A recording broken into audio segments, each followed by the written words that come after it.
Madame, Monsieur, bonjour. Merci de votre fidélité. Nous sommes en direct sur les plateaux du IMCB by Beauté Sélection. À mes côtés, Ève. Bonjour Ève. Oui, bonjour à tous. Bienvenue sur le IMCB. En effet, depuis hier, de très belles prestations se sont succédées avec à la fois des shows prestigieux, des workshops, également des conférences que Ève nous a présentées. On peut faire un petit retour sur les grands événements que l'on peut revoir en replay. Oui, alors le replay, il est sur la page Facebook du MCB. Il est déjà accessible. On a vu hier pêle-mêle Ludovic Géniaud, Stéphane Amaru, Jean-Christophe Roblot, Raphaël Perrier, l'équipe Morgan Hilgers. Quoi J'ai d'autre? vu aussi une conférence en direct de Singapour Oui, c'est avec Chloé Chloé Cortinovis. Cortinovis, oui. C'était aussi C'était la clean beauty, la beauté propre exactement. qui est en plein essor. Comme quoi, du bout du monde, on s'intéresse à cette édition. Alors, c'est une première. Vous savez que les conditions sanitaires nous ont interdit de faire ce rendez-vous traditionnel du MCB by Beauté Sélection. Chaque année, vous êtes des milliers à vous rendre, porte de Versailles. C'est toujours un grand bonheur de vous recevoir, entre 50 et 60 000 visiteurs. Aujourd'hui, vous êtes donc chez vous, tranquillement. Et là, vous allez entrer dans le vif du sujet de différentes conférences, des workshops, la technique évidemment. On vous présentera aussi de somptueux shows, puisque nous avons des plateaux exceptionnels. Hier, rappelez-vous, Ève, Raphaël Perrier, Oui. en direct du Mans, sur un plateau sensationnel. Il vous a ébloui. C'était l'un des grands moments de la journée. Et puis aussi, on a vu d'autres temps forts avec l'équipe de France, avec également donc les Éric shows Maurice. techniques. Éric Maurice qui nous a emmenés donc dans un endroit magique du côté de Marseille. Et c'est pas terminé pour aujourd'hui, puisque le programme est très très riche. Nous aurons là encore des séances de maquillage, des présentations de coiffure. Et je sais que vous aimez la beauté tout particulièrement, Ève. Oui, bien sûr. Donc, on aura l'équipe encore Morgan Hilgers, on aura même Make Up Forever, on aura Pascal Lombardo, Pierre Saint-Sever. Pierre Saint-Sever pour parler aussi de Dyson. Exactement. Donc la forme, la mise en forme. Plein de gens. Nous aurons l'équipe de Mulato. Voilà. Un très beau programme. Et on va commencer dans quelques instants avec le premier rendez-vous. Et donc, juste dire qu'il y a des visio rendez-vous aussi sur un plan plus business qui peuvent être organisés aussi en parallèle Prise de rendez-vous, voilà, de la partie visioconférence. live pour laquelle vous êtes déjà maintenant briefé. Et ça, vous vous inscrivez sur la plateforme du MCB pour prendre rendez-vous avec les marques qui vous intéressent jusqu'au 17 septembre. Donc, Exactement. voilà. Les avantages d'un label de qualité. Bien, pour en parler, on reçoit un homme d'exception, là aussi, Pierre Barré, qui va nous en parler. C'est le fondateur de Hygiène Plus. Je vous laisse, Ève, avec votre invité. Et nous allons, pour commencer cette journée, découvrir des détails très précis dans ce domaine de l'hygiène. Merci beaucoup Philippe. Alors je vais en dire un petit peu plus sur Pierre Barré qui est avec moi sur le plateau du IMCB. Donc c'est le fondateur d'Hygiène Plus comme Philippe l'a rappelé. Hygiène Plus est un cabinet de conseil dédié au métier de la beauté et qui va les informer sur les problématiques des risques professionnels et de la qualité de service. C'est bien ça? Tout à fait. Et là, on va plus particulièrement se pencher sur les avantages d'un label qualité pour les salons de coiffure. Oui. Et les instituts de beauté. Et les instituts de beauté, tout à fait. Et je voulais revenir sur quelque chose que tu m'as dit en préparation de la conférence, qui était que en fait, les coiffeurs ont dû, bien sûr, comme les instituts de beauté et comme tous les commerces, accentuer leurs mesures de sécurité sanitaire ces derniers mois, et qu'un certain nombre de coiffeurs, même si bien sûr ils font attention à l'hygiène, ont quand même vécu tout ça dans l'urgence et dans la douleur pour certains. La douleur, oui, tout à fait. Voilà. C'est ce qu'on va voir aujourd'hui. Tu as d'autres questions? Alors, je pense que tu peux lancer Entendu. la présentation. Bonjour à tous et bonjour à toutes et bienvenue.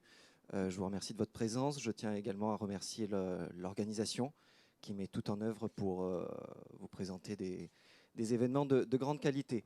Pour me présenter, je m'appelle Pierre Barré, je suis coiffeur de formation. J'ai évolué pendant 10 ans dans différents salons et je me suis aperçu que l'organisation, la prévention, la qualité de service était très aléatoire d'un salon à un autre.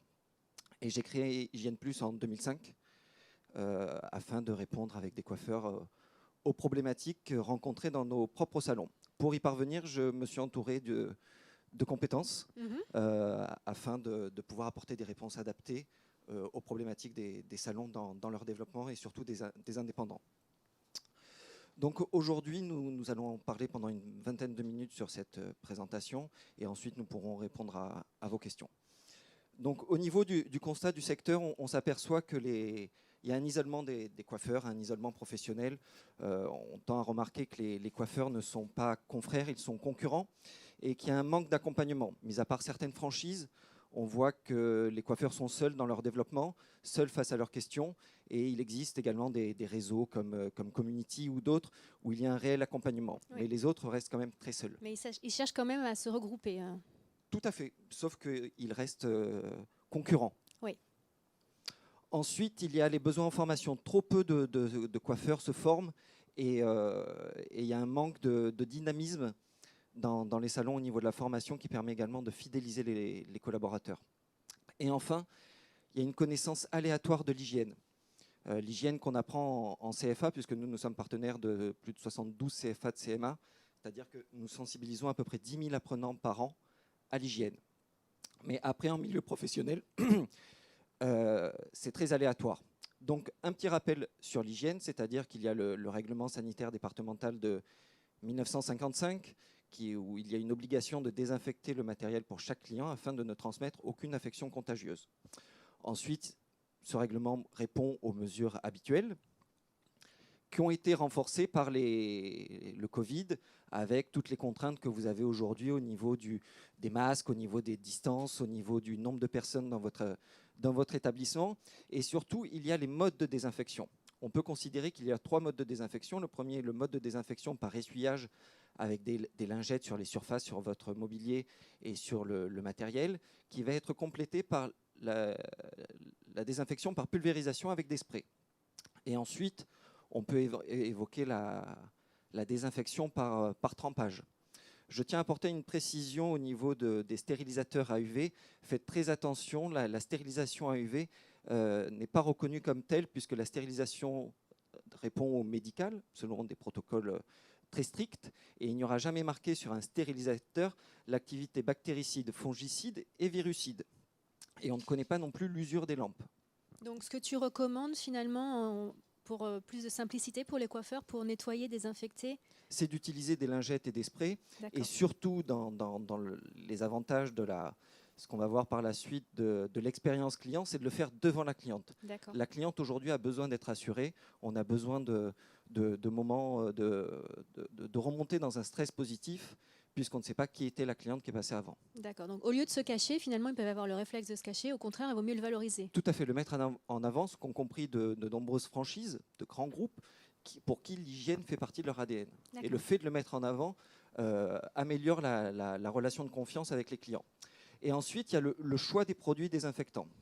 Là également, je tiens à attirer votre attention là-dessus. Quand il y a marqué désinfectant, un spray ou une lingette a un spectre d'action, c'est-à-dire ça agit sur les bactéries, les virus et les champignons. Et ensuite, il y a un temps de pause qui s'appelle le temps de contact. Et c'est comme une couleur qu'on applique sur les cheveux. C'est-à-dire à partir du moment où on a appliqué la couleur ou le spray, il y a un temps nécessaire pour considérer que ce matériel soit désinfecté. Et généralement, ça varie entre 5 et 15 minutes de temps de pause. Donc, il faudrait le prévoir aussi avant l'arrivée de la cliente, par exemple. Sauf que matériellement, c'est incompatible si on veut le faire devant la cliente. Ah oui, c'est vrai. Et entre chaque client. Comment on fait du coup ? Il y a d'autres produits qui désinfectent le matériel en 1 minute, donc qui sont performants, qui ne sont pas plus agressifs pour le matériel. Et c'est pour reprendre cet exemple de temps de pause, c'est comme si vous appliquez une couleur d'oxydation et à la fin de l'application, vous la rincez. D'accord. Et donc, les cheveux blancs n'auront pas pris, ou le reflet. Donc ensuite, on va voir dans ce contexte comment se démarquer de la concurrence aujourd'hui, puisque tous les coiffeurs ont quand même intégré de l'hygiène plus ou moins de qualité, de pouvoir capitaliser, attirer et fidéliser de nouveaux clients sans baisser les prix, c'est-à-dire qu'on a souvent vu les coiffeurs qui pensaient être compétitifs en étant moins chers que le salon d'à côté, sauf qu'avec les mesures renforcées par le Covid, il a fallu passer plus de temps et moins de clients en même temps. Donc, ils ont des scrupules à intégrer la hausse de prix nécessaire, tout à la fois les produits, mais ce qu'on n'a pas toujours en tête, et eux, ce qui minimise, c'est le temps utilisé par les coiffeurs eux-mêmes, leurs collaborateurs, pour nettoyer, qui est du temps en plus. Ça a pris beaucoup plus de temps aujourd'hui pour désinfecter, puisqu'il faut désinfecter les surfaces, il faut désinfecter les fauteuils. Donc, ça a un coût en termes de... Un coût, on va en revenir par la suite. Et ensuite, c'est comment être certain que les mesures d'hygiène que vous avez mises en place sont conformes, notamment par rapport aux produits, par rapport aux procédures, par rapport au protocole. Et enfin, comment assurer le suivi des procédures dans le temps.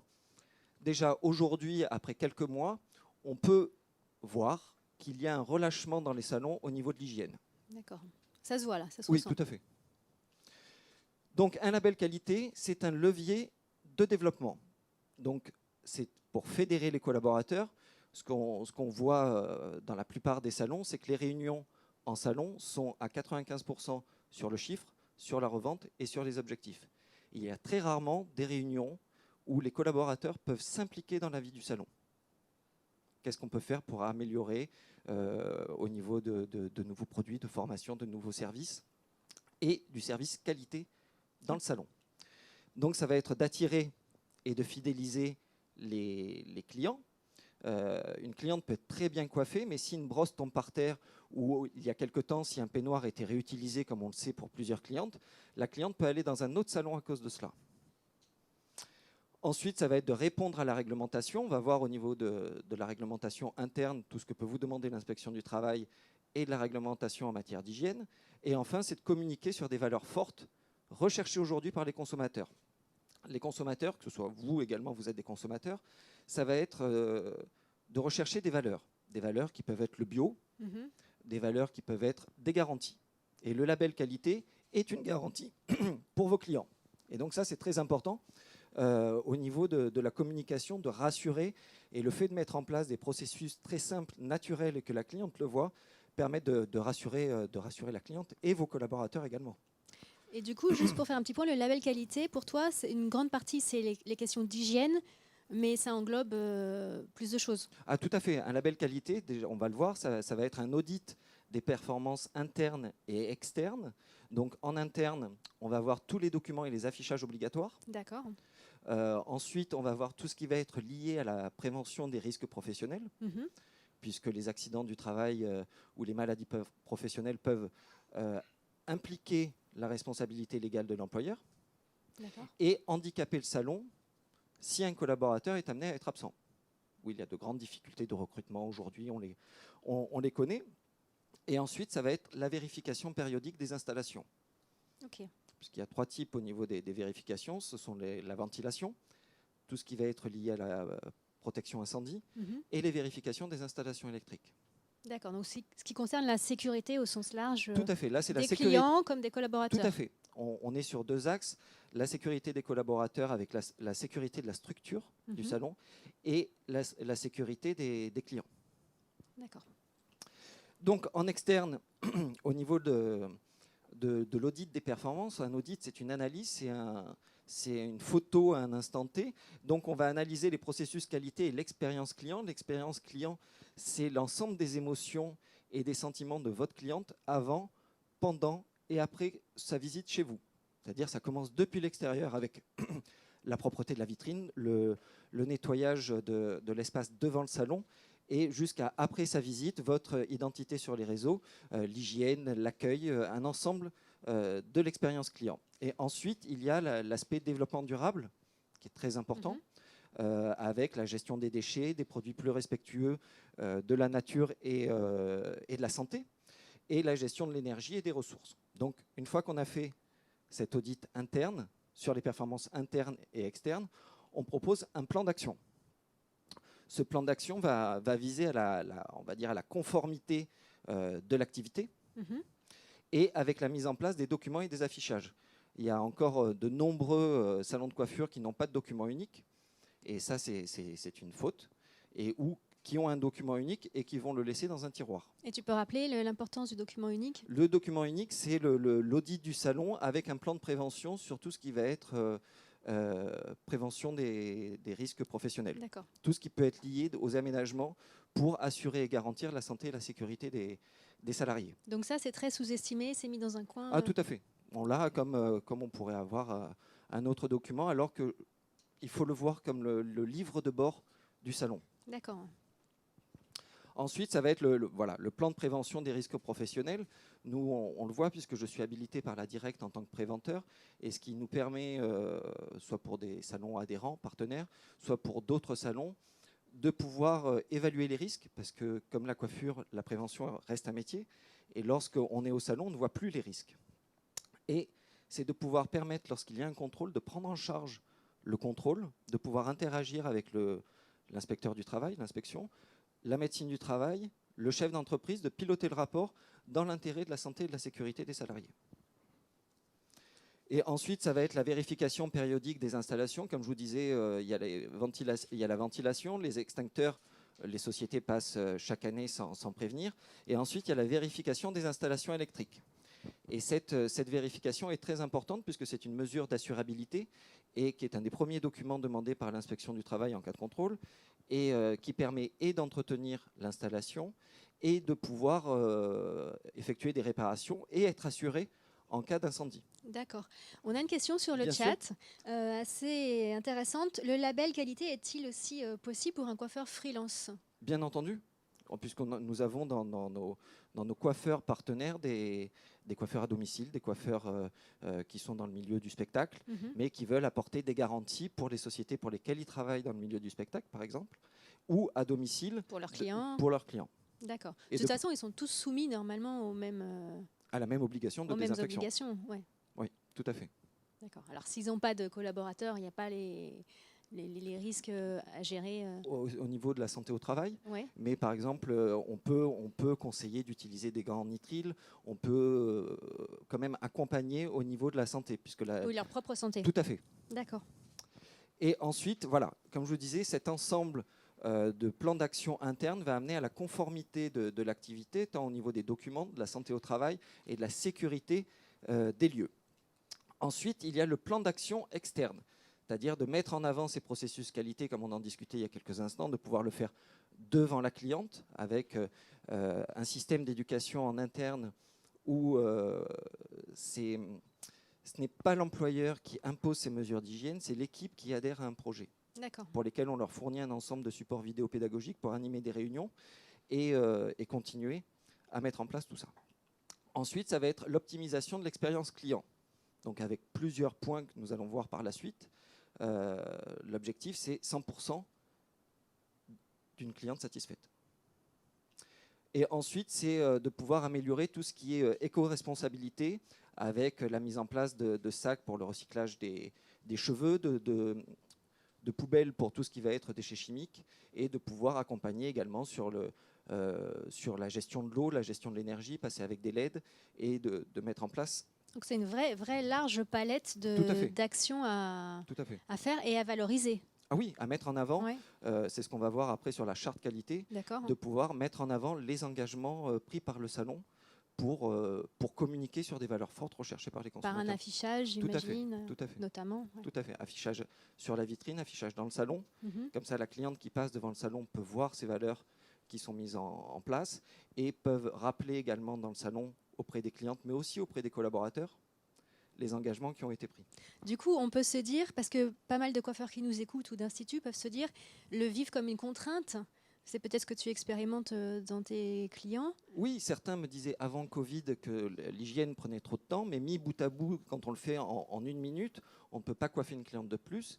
Et un autre exemple qui est très fort en matière d'hygiène dans la beauté, c'est les limes à ongles qui sont souvent prises dans un pot pour la cliente et qui sont remis dans le pot. Donc c'est un nid... C'est un très bon vecteur de transmission de mycose. D'accord. Alors qu'on a développé des process qui permettent d'emballer les limes après nettoyage et désinfection. Et pour moins de 5 centimes d'euros par client, on peut ouvrir un kit devant la cliente et s'en servir. Et la cliente est rassurée. Donc en fait, tout ce qui est perçu comme des contraintes peut devenir aussi un atout de communication, un levier de développement, oui, tout à fait. De communication positive, tout à fait. De valorisation du service. C'est ça, tout à fait. D'accord. Et de donner l'image de ce qu'on appelle les grands salons. Oui, c'est ça. C'est de se mettre sur les standards de qualité qui ont été quand même promus par les franchises au départ. Tout à fait, les grands réseaux. Ouais. Et ensuite, c'est ce qu'on vient de dire, communiquer sur une charte et des engagements. Chaque salon peut éventuellement faire sa charte qualité, mais se baser sur quoi, comment, par rapport à quelle marque, avec quelle vérification, avec quel standard de qualité. Donc ça, c'est voilà. Et ensuite, ça va être la vérification des process dans le temps. On le voit aujourd'hui, il y a un essoufflement des mesures d'hygiène. Ce que tu disais tout à l'heure. Oui, tout à fait. Où, on voit même sur Facebook ou sur des réseaux comme Instagram, où on voit des coiffeurs coiffés sans masque. Ah, il le parce que dans le reflet du miroir, je l'ai encore vu ce matin. Donc ça, et puis il suffit de passer dans la rue pour voir que c'est pas fait systématiquement. Les produits d'hygiène, quand on passe devant un salon, ne sont pas devant la cliente. Si c'est pas devant, comme dans les boutiques de prêt-à-porter où c'est très très Oui, largement mis en avant. Tout à fait. Il faut que la boîte de lingettes et le spray soient pour, on va dire, 2 postes de travail afin de pouvoir le faire devant la cliente. Ça ne va pas faire partir les clientes qui sont venues de toute façon pour se faire la couleur ou autre. Non, au contraire. Au contraire même. Au contraire, ça rassure de voir que l'hygiène est mise en avant, l'hygiène est valorisée. Il ne faut pas en faire trop. Au contraire, la cliente tend à vouloir être rassurée. À tous les moments de son expérience client, je connais des salons qui, même avant le passage au bac, passent une lingette sur la faïence pour que la cliente puisse faire son shampoing. Ouais, et quand elle le voit, finalement, elle se dit Elle est rassurée. au moins c'est fait. Tout à fait. Donc ensuite, au niveau de la vérification, nous procédons par la visite de clients mystères. Donc, ils vont venir se faire coiffer de façon anonyme et qui vont remplir un questionnaire, un compte-rendu sur leur expérience qui permet, puisque si on fait un contrôle au niveau de notre équipe, ce sera toujours nickel. Sauf que la cliente mystère vient, se fait coiffer et fait un compte-rendu qui permet d'entretenir et d'alimenter le dynamisme de cette démarche qualité. Et ensuite, il y a l'assistance, comme on en parlait il y a quelques instants. En cas de contrôle, l'inspection du travail va venir vérifier la conformité de l'activité, que ce soit au niveau des documents et au niveau des actions qui sont prises, et nous de pouvoir continuer à conseiller et à apporter un ensemble de réponses pour dynamiser dans le temps cette démarche qualité. À partir du constat qui a été fait. Initialement, ouais. Tout à fait. Donc au niveau des procédures, du suivi des procédures, il y a ce qu'on met en place dans les salons partenaires, sauf bien sûr dans des personnes qui évoluent seules ou à domicile, c'est la mise en place d'un responsable qualité qui va être chargé de veiller au bon fonctionnement des process et qui, à la fin de son expérience, qui peut se durer soit dans le temps, qui peut accueillir également les nouveaux et qui va être chargé de veiller à ce que tout soit suivi et tout soit respecté. Et à la fin de son expérience, qui peut durer 15 jours, 1 mois, 2 mois, lors d'une réunion, pouvoir faire un compte-rendu de son expérience. Donc c'est comme une mission en fait. Tout à fait. Et qui va pouvoir transmettre à un autre collaborateur cette mission de ce que j'appelle responsable qualité, où on va définir un checklist sur le salon. Combien de fois par semaine il faut faire les linéaires, tous les jours ou le matin ou dès que nécessaire, nettoyer la porte d'entrée, la vitrine, veiller à ce que... Et mettre en place et cocher une fois que c'est fait. D'accord. Et ensuite, c'est réviser ces procédures par rapport aux protocoles qui sont mis en place. Toujours lors de cette réunion, que ce soit avec des supports vidéo ou autres, même de demander à des clients ou reprendre les dernières visites mystères afin de travailler dessus et de voir si, dans le temps, toutes ces procédures sont respectées.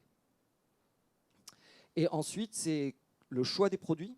Comme on a vu tout à l'heure, vous avez différents types de désinfection. Vous avez un large choix de produits désinfectants aujourd'hui. C'est de veiller à être cohérent entre la démarche qualité de désinfection que vous faites et le produit qu'on utilise qui soit cohérent avec le... Ce que tu évoquais tout à l'heure sur le temps de pause du produit désinfectant. Mais alors, où peuvent-ils se fournir s'ils ne sont pas au courant de ça? C'est-à-dire qu'il n'y a pas autant de produits à désinfection rapide que ça? Il suffit de chercher spray désinfectant ou désinfection rapide sur un des moteurs de recherche pour trouver des sprays plus performants que Donc d'autres. ça existe sur le marché, mais il faut chercher désinfection rapide. Tout à fait, désinfection rapide du matériel. D'accord. Et là, on peut trouver des sprays, des lingettes vraiment adaptés à la réalité de notre métier. Et à l'usage professionnel. Ah oui, tout à fait. Et ensuite, c'est de pouvoir, dans ce suivi des procédures, continuer à réduire l'impact environnemental et de pouvoir s'engager dans une démarche de développement durable, avec comme on disait, avec le tri des cheveux qui servent contre oui, qui servent aux marées noires notamment, à absorber les marées noires. Tout à fait. Oui. Et on l'a vu récemment à l'île Maurice. Oui, et je connais très bien Thierry Gras de Coiffeur Juste, qui est le pionnier depuis quelques années là-dessus et qui aujourd'hui connaît un franc succès. Je suis ravi pour lui. Il y a beaucoup de salons qui s'engagent effectivement derrière lui. Il y a beaucoup de retombées dans la presse régionale. D'ailleurs, on parlait de communication. Il y a énormément de retombées dans la PQR, la presse régionale, de tous ces salons qui recyclent leurs cheveux et qui sont dans l'association Coiffeur Juste. Oui, et qui tendent à vouloir s'engager dans une démarche de développement durable et de communiquer sur ces valeurs. Oui. Et enfin, il nous reste encore quelques minutes, et ça va être pour un salon de s'engager dans une démarche qualité, c'est d'externaliser des compétences. On le voit à la fin de la journée, les chefs d'entreprise on va dire, en ont assez, ont passé une journée, des clients contents, des clients mécontents, Ils des n'ont peut-être pas envie collaborateurs absents. d'un nouveau test. Et puis on ferme la caisse, et puis on verra une autre fois. Et on ne se pose pas toutes les questions, puisque souvent, notre côté latin, on attend le feu pour appeler les pompiers. Donc ça va être d'externaliser des compétences pour avoir un accompagnement sur tous les points que nous venons de voir, en interne, en externe, sur tous les documents, de pouvoir répondre à des questions. Nous, on l'a vu pendant la période de confinement, où déjà on recevait beaucoup d'appels, mais surtout les salons partenaires étaient privilégiés à ce niveau-là, de pouvoir leur apporter une communication positive, de les rassurer, de leur apporter un ensemble de conseils pour reprendre avec une plus grande sérénité. Donc les salons partenaires d'Hygiène Plus. Tout à fait. D'accord, donc il y avait une espèce d'accompagnement, de suivi pendant fait. toute la période délicate où ils se posaient plein de questions. Tout à fait. D'ailleurs, pour la reprise, on avait un stock dédié de produits pour eux. Pour eux. D'accord. Et ensuite, Hygiène Plus, au niveau de nos salons labellisés, on s'étend en France, en Belgique, en Suisse, au Luxembourg, et c'est de pouvoir communiquer sur ces valeurs fortes au niveau européen, et de pouvoir, l'objectif pour nous, c'est d'apporter du trafic dans ces salons, puisqu'on nous appelle soit pour dénoncer un salon ou un institut de beauté qui ne respecte pas des normes d'hygiène. On vous appelle pour ça? Ah oui, tout à fait. Mais ce n'est pas les concurrents qui dénoncent? Non, nous, on ne veut pas savoir. Éventuellement, ce sont des clients.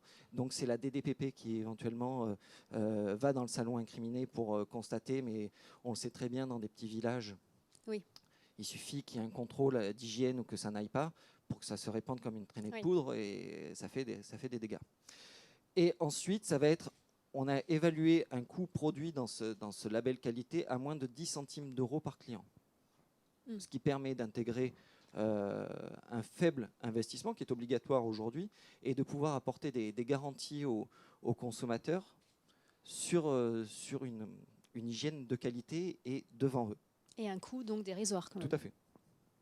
Après, il suffit de l'intégrer dans sa fiche client. Le plus dur, c'est de l'intégrer, de prendre les réflexes. Les réflexes de façon naturelle, et que ça se fasse. Par exemple, la cliente arrive au fauteuil, on plie sa serviette en 4, on sort une lingette, on essuie les ciseaux, le côté du peigne, le mille-coupe, et ensuite on vient compléter et poser ce matériel sur la serviette qui est propre. Et ensuite, on vient compléter avec le spray où les brosses ont été nettoyées. Et en 1 minute, on peut considérer que le matériel est désinfecté devant la cliente. D'accord. Voilà, donc moi, c'est bon pour toi? C'est bon pour moi. Alors, en fait, on a eu la question tout à l'heure. Peut-être tu pourrais revenir sur le fait que tu accompagnes des salons en France, mais pas seulement. Combien de salons suivent On est à peu près à une 50aine de salons actuellement, et avec un désir de vouloir se développer également en Espagne et en Italie très prochainement. D'accord. Et déjà, vous êtes déjà sur d'autres pays? Belgique, Suisse et Luxembourg en plus de la France. D'accord. Et le profil des salons, c'est des salons indépendants, petits, gros, il y a tous les profils? Il y a tous les profils, que ce soit de la coiffeuse ou du coiffeur à domicile, du coiffeur studio. Donc il y a bien du coiffeur à domicile qui vient déjà... Tout à fait, tout à fait. Coiffeur studio aussi? Oui. Et là, on a été contacté la semaine dernière pour équiper tout ce qui est make-up et coiffure d'un opéra. D'accord. Donc je veux dire, c'est très large, au niveau des... Il y a une prise de conscience, on peut dire qu'il y a une prise de conscience du fait de la crise du Covid, ou pas autant que tu le souhaiterais ou qu'il faudrait en fait. Alors aujourd'hui, tous les coiffeurs ont mis en place l'hygiène. Encore faut-il être certain que cette hygiène soit de qualité. C'est toujours pareil, c'est l'application en fait. Tout à fait, et de pouvoir chercher à améliorer ces procédures, ces processus, que ce soit pour soi que pour la cliente. Pour les collaborateurs ou la cliente. C'est ça. C'est la cliente qui va prendre une boîte de lingettes, qui va regarder. On a tous dans nos clients tout type de catégories socio-professionnelles, mais il peut y avoir des médecins, des infectiologues ou autres qui ont la curiosité de regarder, et ça serait dommage de perdre un crédit à cause de ça. Donc il y a encore une marge au niveau de la prise de conscience On peut toujours faire mieux. Oui. On peut améliorer, toujours faire mieux. D'accord. Et encore une fois, l'objectif de ce label, c'est d'apporter du trafic dans les salons, où quand on nous appelle également, c'est une cliente qui cherche un salon partenaire, parce qu'elle ne veut pas forcément aller dans certains salons qui sont standardisés. Il y a des clientes qui appellent? Ah, tout à fait, qui cherchent un salon. Avec le label Hygiène Plus, par exemple. Oui, tout à fait. Et donc, c'est un vrai vecteur aussi, on peut dire, de conquête de clientèle. Alors, fidélisation, c'est sûr. Fidélisation, et avec cette charte qualité en vitrine. Et ça permet également aux coiffeurs de communiquer De sur le communiquer, label. de rebondir. C'est-à-dire qu'il Tout ne à faut pas fait. qu'il s'arrête à ce qui a été affiché, encore une fois. S'il y a affichage en vitrine, Oui. il faut peut-être qu'il relaye Sur les, subtilement, mais sur quand les même. réseaux, de dire on Et puis est en engagé salon. pour votre confort, votre sécurité, nous nous sommes engagés dans une démarche qualité afin de vous apporter de vraies garanties. Et puis qu'il n'hésite pas à en parler à ses clientes, peut-être, mais de tout à fait. façon Ah, voilà, il faut que ça soit décomplexée. tout à fait, de façon naturelle. Voilà, d'accord. Donc en fait, c'est vraiment un axe de communication et de conquête ou fidélisation de Tout à fait. clientèle. Tout à fait. D'accord. Et on le voit dans nos salons partenaires qui arrivent à communiquer et qui mettent ça en avant dans leur communication, que ce soit sur les réseaux, dans leur salon et auprès de leurs clients. Il y en a qui ont bien compris le système, le principe Ah, tout à fait. de valoriser ce label qualité. Tout à fait. Tout à fait. Ok, bon, donc on va rester sur cette note positive. Parfait. Merci. Merci beaucoup, Pierre. Merci, Ève. Merci. À Merci. bientôt.